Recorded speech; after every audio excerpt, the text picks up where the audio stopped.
सुनो नाज़रीन, प्रोग्राम जवाब खपे सां गॾु मां आहियां इम्तियाज़ मीर। इलेक्शन कमीशन जीअं त प्रेस रिलीज़ जारी करे छॾी आहे, उन में जनवरी जे आख़िरी हफ़्ते में चूंडूं थींदियूं, इंतख़ाबात थींदा। छा अञा कन्फ्यूजन आहे इन ते?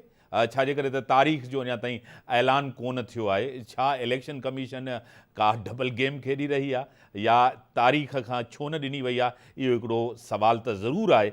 हाणे जनवरी में इलेक्शन थियणु, 2024 जे अंदरि इलेक्शन थियणु, छा आइनी हूंदा, गैर आइनी हूंदा? एक्सपर्ट्स खां बि ज़रूरु पुछंदासीं। केसिस, नेब जा केसिस खुली विया आहिनि ऐं जीअं त सभ खां पहिरियां परवेज़ अशरफ खे कॉल कयो वियो आहे इन हवाले सां त उहो अचे ऐं उहे केसिस बि खुलिया आहिनि। मूंखे टेलीफोन ते जॉइन कयो आहे सीनियर रहनुमा, सीनियर सियासतदान, MNA रही चुका, MPA रही चुका, सिंध जा माइनॉरिटी विंग जा प्रेसिडेंट डॉक्टर लालचंद उकराणी मूं सां गॾु। डॉक्टर साहब, तव्हांखे वेलकम चऊं था पंहिंजे प्रोग्राम में।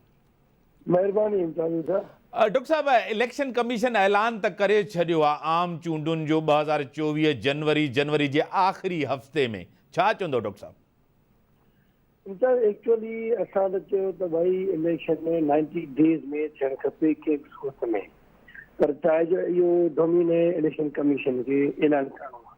पोइ तव्हां ॾिठो हूंदो चेयरमैन बिलावल भुट्टो ज़रदारी साहिब जॾहिं कराची खां कश्मीर खां पोइ जॾहिं हेॾां पंजाब साइड ते विया तॾहिं ॿिनि टिनि हंधनि ते चेयरमैन साहब स्पीच कई त भाई आप कम से कम इलेक्शन की डेट तो अनाउंस करो तो पता चले कब इलेक्शन हो रही है। अगर डेट नहीं अनाउंस हो रही तो मीन्स इसके पीछे कुछ साजिश लग रही है। तो फिर असांजो इहो मुतालबो रहियो त इलेक्शन 90 डेज़ में थियणु खपे। पर अॼु जेका इलेक्शन कमीशन मंथ जनवरी 2024 उन मंझि अञा डेट अनाउंस कोन थी आहे। हाणे इहा त इलेक्शन कमीशन जो फर्ज़ु बणिजे थो त इलेक्शन आइनी तौर ते 90 डेज़ में ई अनाउंस थियणु खपे। हा, पर न कई त अञा बि जनवरी जी डेट अनाउंस करे वरी उन में डेट अञा कोन ॾिनी। त ॾिसूं था त इलेक्शन कमीशन जो छा मौक़ो रहे थो। अञा उन में जनवरी में करणु चाहिनि था, नथा चाहिनि था, डेट नथा ॾियनि। इहा ॻाल्हि बिल्कुलु कंफ्यूजन लॻी थी। डॉक्टर साहब, कन्फ्यूजन त आहे, डेट त कोन ॾिनी आहे, तव्हां सही था चओ। आइन बि चए थो त 90 ॾींहं जे अंदरि इलेक्शन थिए, पर मुख़्तलिफ़ सियासी जमातूं पीपल्स पार्टी जे इन मौक़िफ़ ते तनक़ीद थी कयूं त हिकु तरफ़ त आइन जे अंदरि रही करे पीपल्स पार्टी चए थी 90 ॾींहं जे अंदरि इलेक्शन थिए। इहो ई पीपल्स पार्टी ज़ोर पंजाब में ऐं KPK में कोन ॾिनो। ऐं CCI जे अंदरि जॾहिं डीलिमिटेशन जे हवाले सां, नए सेंसस जे हवाले सां थिए पई, त पीपल्स पार्टी साइन करे आई त इलेक्शन नए सेंसस, नई डीलिमिटेशन ते थिए। छा चवंदो? CM सिंध स्टेटमेंट ॾिनी, वाज़ह चयो त भई असांखे CCI जी मीटिंग में असांखे डीलिमिटेशन थियणु खपे, पर उन में टाइम ते इलेक्शन थियणु खपे। इहे न आहे डीलिमिटेशन जा असीं 5 महीना 6 महीना 7 महीना 8 महीना थींदा वञनि त इलेक्शन डिले थिए। चेयरमैन साहब बि इहा ॻाल्हि कई, CM सिंध बि इहा ॻाल्हि कई त इलेक्शन आइनी तरीक़े सां थियणु खपे। त हाणे जेके डीलिमिटेशन खे हे हंगुनि मुंहिंजे आऊं सम्झां थो त इहो गैर आइनी आहे, इहो न थियणु खपे। इहो त इलेक्शन खे इलेक्शन जो फर्ज़ु आहे डीलिमिटेशन करणु ऐं टाइम ते जो ऐलान करणु। 90 डेज़ में इलेक्शन थिए त उहा वधीक सुठी आहे। मुल्क हिन वक़्तु उन्हनि हालतुनि मां नथो गुज़रणु चाहे जेके अॻे माज़ी में शयूं थी पियूं। हींअर तेल जा रेट वधनि पिया, तव्हां ॾिठो हूंदो, शयुनि में ॾाढो इज़ाफ़ो पियो थिए, माण्हू तमामु घणा परेशान आहिनि। असीं चऊं था इन परेशानी जो हल सिर्फ़ु आहे टाइम ते इलेक्शन थियणु खपे। जेका बि गवर्नमेंट नई अचे उहा जमहूरी गवर्नमेंट हूंदी, चाहे पाकिस्तान पीपल्स पार्टी अचे, चाहे नून जी इलेक्शन अचे और नून जी हुकूमत अचे, पर उन्हनि जो 5 सालनि जो मैंडेट हूंदो। उहे सियासी तजुर्बेकार माण्हू आहिनि, उहे उनखे मुश्किलात मां बुरान मां कढंदा ऐं पाकिस्तान जी आवाम खे कुझु न कुझु रिलीफ ॾियण जी कोशिशि कंदा। अगरि जेकॾहिं इलेक्शन अञा डिले टाइम नथी थिए त पोइ आऊं सम्झां थो हीउ मुल्क जूं हालतूं अञा जे बाए जे ख़राब थींदियूं, असांजी आवाम खे अॼु तकलीफ़ पहुचंदी। लालचंद साहब, तव्हांखे पाण ख़बर आहे त चीफ जस्टिस उमर अता बंदियाल साहब वेंदे वेंदे नेब तरामीम खे ख़तमु करे वियो आहे ऐं नेब तरामीम ख़तमु थियण सां पोइ केसिस सभिनी पॉलिटिकल लीडरशिप ते जेके आहिनि, चाहे नून लीग जी हुजे, पीपल्स पार्टी हुजे, सभिनी ते केसिस हिकु दफ़ो वरी बहाल थी विया आहिनि। छा तव्हांखे लॻे थो त इलेक्शन खां अॻु में वरी हिकु दफ़ो केसिस जो बहाल थियणु पहिरियों एहतसाब ऐं पोइ इंतख़ाब वारी सोच आहे? एक्चुअली छा आहे, पाकिस्तान पीपल्स पार्टी तव्हां ख़बर हूंदी हमेशह इन केसिस खां हेॾे कोन थी। मेरे चीफ जस्टिस ऑफ पाकिस्तान ये केस खणण लाइ चई हो त पाकिस्तान पीपल्स पार्टी फेस करण लाइ अॻियां फेस कयो ऐं हिन खां पोइ फेस कंदी। पर आउं सम्झां थो इहे जेके केसिस खोलण इहा त हिक क़िस्म जी अहिड़ी कड़ी थी लॻे त इन कड़ीअ ते मूंखां शायदि को छिके इलेक्शन खे डिले न करे छॾी। असीं चऊं था केसिस खां असांजी पीपल पार्टीअ जी इलाह क़यादत या को बि वज़ीर या ॿियो टियों ढिनूं न आहे। असांजा वज़ीर ॿाहिरि हुआ, उहे हिनखे केसिस खे मोह ॾियण लाइ पाकिस्तान पहुता। त माना असीं चयूं था त असीं हिन मुल्क जी आवाम जी ख़िदमत करण लाइ वेठा आहियूं, मुल्क में वेठा आहियूं। असीं ॿाहिरां अची हिते केसिस खे मोह ॾियूं था, असीं हितां भॼी ॿाहिरि ॾिकी छुपी कोन था वञूं। त आउं सम्झां थो त पोइ इहे केसिस खोलण करणु इहो हिकिड़े क़िस्म जी ॿी का मूंखे प्लानिंग लॻे थी। बेसिकली असीं चऊं था त भले केसिस खोलीनि, उन्हनि जो असांजी पार्टी जंहिंजे ख़िलाफ़ खुलिया उहा फेस कंदी, उनखे मोह ॾींदी, अदालतुनि खे मोह ॾींदी। पर इलेक्शन टाइम जे करे मुल्क जूं हालातूं ख़राब पियूं थी न, अवाम खे महांगाई जी चकियुनि था पीसियो त गवर्नमेंट ईंदी, जमहूरी गवर्नमेंट ईंदी, निगरान सेक्टर जो फर्ज़ु आहे त वही पंहिंजे टाइम ते वेही इलेक्शन करायो। निगरान जो फर्ज़ु आहे त इलेक्शन कमीशन सां ॻाल्हाए उन टाइम ते इलेक्शन कराईंदा त असां पाकिस्तान जी आवाम खे मुश्किलात मां कढी छॾियूं। त मुंहिंजे ख़्याल में जेकॾहिं इलेक्शन टाइम थींदी पाकिस्तान जी आवाम खे कुझु न कुझु मुश्किलात मां उहा सियासी जमहूरी पार्टी ॿाहिरि कढंदी।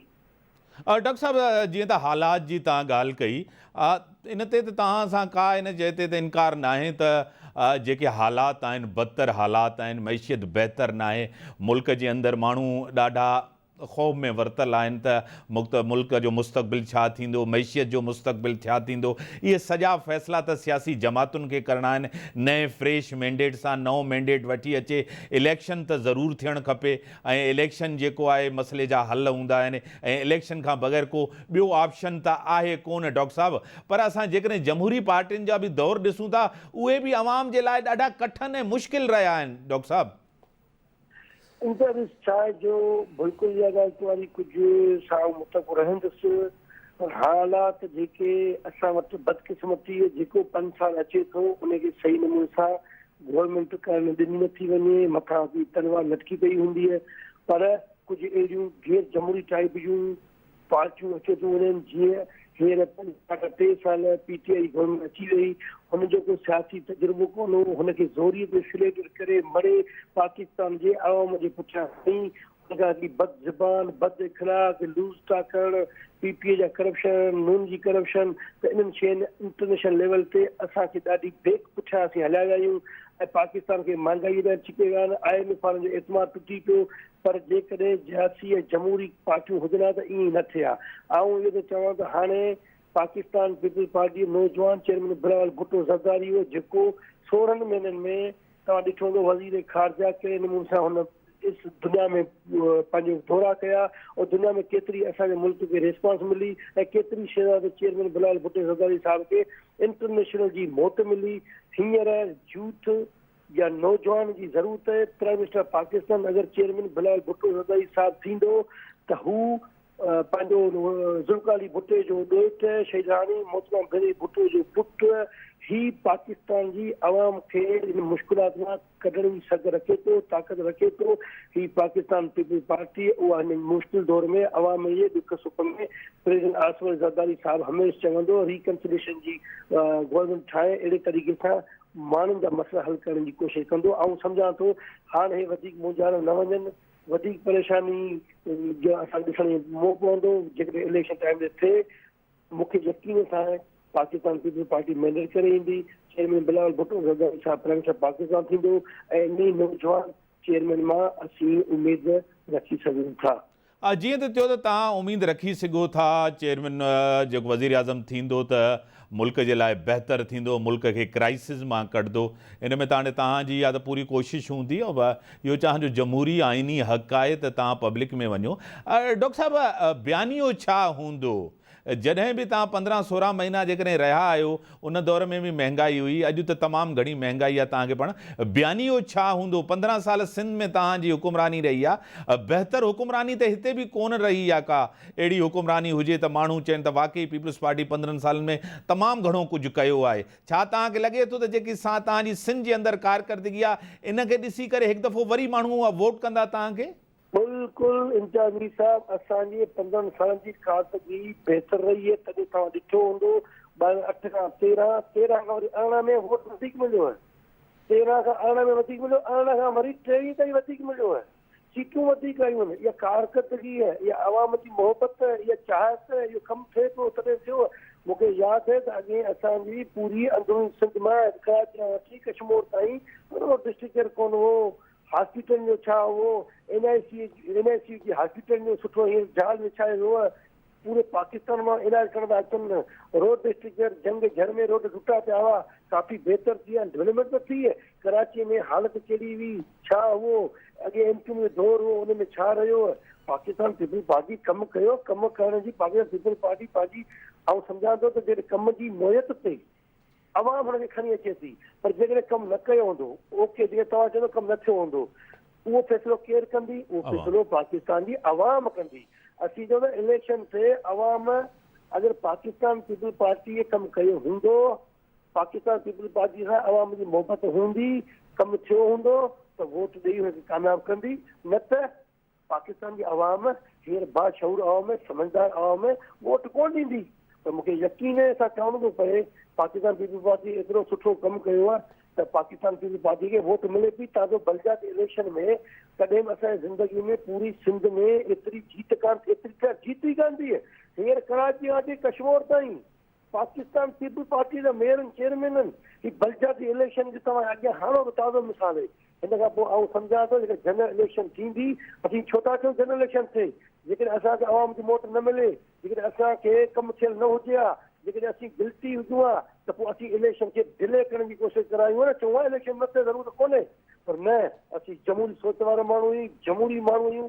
असीं चवंदा कंहिं सूरत में इलेक्शन थिए अवाम जे अॻियां ईंदासीं, अवाम जे अॻियां इहो ई बैनर खणी ईंदासीं, हे कमु थियनि, उन मोट ते असांखे वोट मिलंदो। तव्हां ॾिसंदा त 2023 में पाकिस्तान पीपल पार्टी जी पूरे पाकिस्तान में गवर्नमेंट हूंदी। वरी महिरबानी, तव्हां टाइम ॾिनो। नाज़रीन, ब्रेक जो टाइम थियो आहे, ब्रेक खां पोइ था अचूं वरी डिस्कशन खे हिकु दफ़ो हितां शुरू कंदासीं।